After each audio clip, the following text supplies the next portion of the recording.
Macaião, boa noite. Pastores que mentem. Olha só, hein, a pergunta do cara. Pastores que mentem descaradamente contra a verdade do Evangelho, sendo conhecedores desta, estão blasfemando contra o Espírito Santo, Caio? Eu não conheço o coração humano. E eu sei que pelos seus frutos os conhecereis. Mas eu não sou o Espírito Santo. E a blasfêmia contra o Espírito Santo é uma coisa que o cara que a pratica tem que ter uma espécie de lucidez de Satanás. Eita. Ele tem que ter a luz de Lúcifer para conseguir pecar contra o Espírito Santo. Mas, de acordo com o que Pedro disse na segunda epístola dele, e com que o irmão de Jesus, Judas, irmão de Jesus, não Iscariote, na epístola única dele aí no Evangelho, você pode ter certeza que existe uma quantidade enorme de pessoas que estão brincando com o pecado contra o Espírito Santo e contra a morte eterna. Eu não tenho nenhuma dúvida disso. Tem gente, Braulio, que vai viver eternamente. E tem gente que, quando morrer, vai morrer eternamente. Então, Jesus deixou bem claro que até aquele que não soube dele, como Jesus mesmo ensina, pode viver eternamente sem ter tido a informação, porque aceitou no coração a formação do caráter de Deus, que é feito de tudo aquilo que decorra de amor, de fé, de bondade, de longanimidade, de fidelidade, de justiça, de alegria, de mansidão, de justiça, de domínio próprio.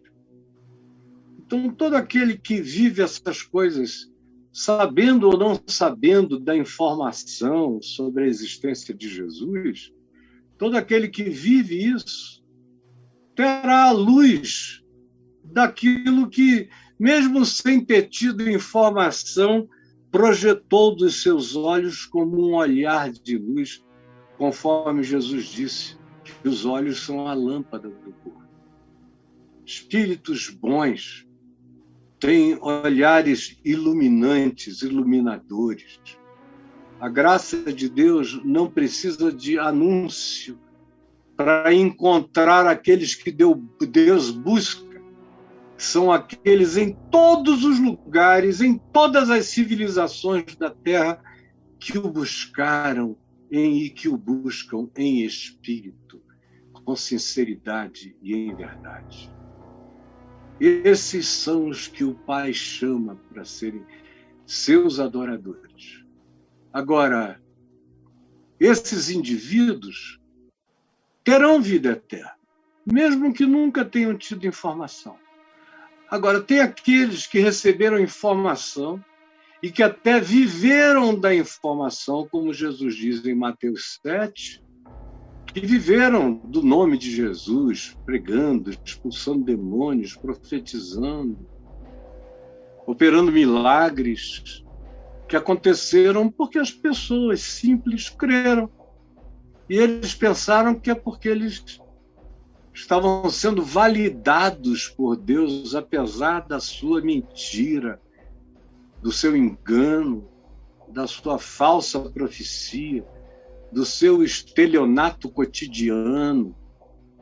E aí chega aquela hora e aquele dia quando eles se apresentam com a fanfarrice de achar que tem lugares privilegiados para eles na presença de Jesus. E Jesus disse, não, para vocês não. Tem para um monte de gente que vem do norte, do sul, do leste, do oeste, que nunca soube de nada, e vão sentar à mesa com Abraão, Isaque e Jacó, conforme está dito lá em Lucas 16. Mas vós ficareis de fora, como está dito. Nunca vos conheci, não sei de onde sois, como ele diz em Lucas capítulo 13, não sei de onde sois, nunca vos conheci. E como ele diz em Mateus 25, apartai-vos de mim.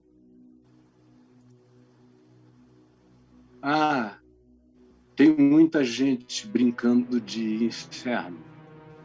E inferno, quando o inferno é bom, ele é um estado de agonia que produz arrependimento. Mas quando o inferno é inferno, o cara, quando morre, acabou. Acabou. Tem gente que não vai ter nem aquela santa agonia que acontece quando o coração para. O cérebro, às vezes, não tem mais sinal nenhum detectável de função nele, neural, de qualquer natureza. Apagão absoluto. Sem detecção. E o corpo morto, coração parado, função nenhuma acontecendo. Mas muita gente voltou para contar do seu processo, de como a vida inteira passou diante do cara com uma intensidade eterna, cada átimo, tudo vinha com inteireza, como se fosse no espaço-tempo, porém era num instante não mensurável de significado indizível, de uma convicção da verdade esmagadora, do pecado, da justiça e do juízo. Sem mais as desculpas culturais, morais, religiosas, não. O cara nu, na luz eterna, se enxerga até aí, nesse inferno. Porque o inferno não pode ser medido por tempo, o inferno é intensidade. Nessa intensidade salvadora desse inferno de arrependimento redentivo, você, como Paulo diz, é salvo como que pela morte. É salvo como que pela morte, ele diz em 1 Coríntios. Ou como João diz na primeira epístola, no capítulo 5, se alguém vir algum irmão pecar não para a morte, rogai por ele e o Senhor, que perdoa os pecados, lhe perdoará os pecados. Agora, tem aqueles que pecam para a morte. E esses, como diz o texto de Gênesis, se vocês morrerem, vocês morrem. Se existirem num estado de abraçamento lúcido da desobediência, quando vocês morrerem, vocês morrerão. É por isso que Jesus diz: eu sou a ressurreição e a vida. Aquele que crê em mim, ainda que morra, não morrerá, ainda que morra, viverá. E todo aquele que vive e crê em mim, não morrerá quando morrer. Antes, viverá eternamente. É por isso que Paulo diz, escrevendo aos Coríntios, tudo é vosso. Tudo é vosso. Seja a vida, seja a morte. Tudo é vosso, assim como a vida também é a morte. A morte se transformou em porta dimensional. Quando alguém que crê passa pela porta, vê que a vida só está começando, e agora com a qualidade de Deus. Amém. E quando alguém, mesmo não tendo tido a informação, viveu com a esperança de que o salário do amor é vida, de que o salário do amor é incorrupção, incorrupção é justiça, vida e paz, como Paulo diz escrevendo aos Romanos, falando dos gentios. Quando alguém crê assim, fechou os olhos para cá, abriu os olhos dizendo: era tudo que eu sonhava e para além do que era possível imaginar, e se alegra nesse amor eterno. E tem gente que, quando morrer, simplesmente morreu para sempre, dormiu para sempre.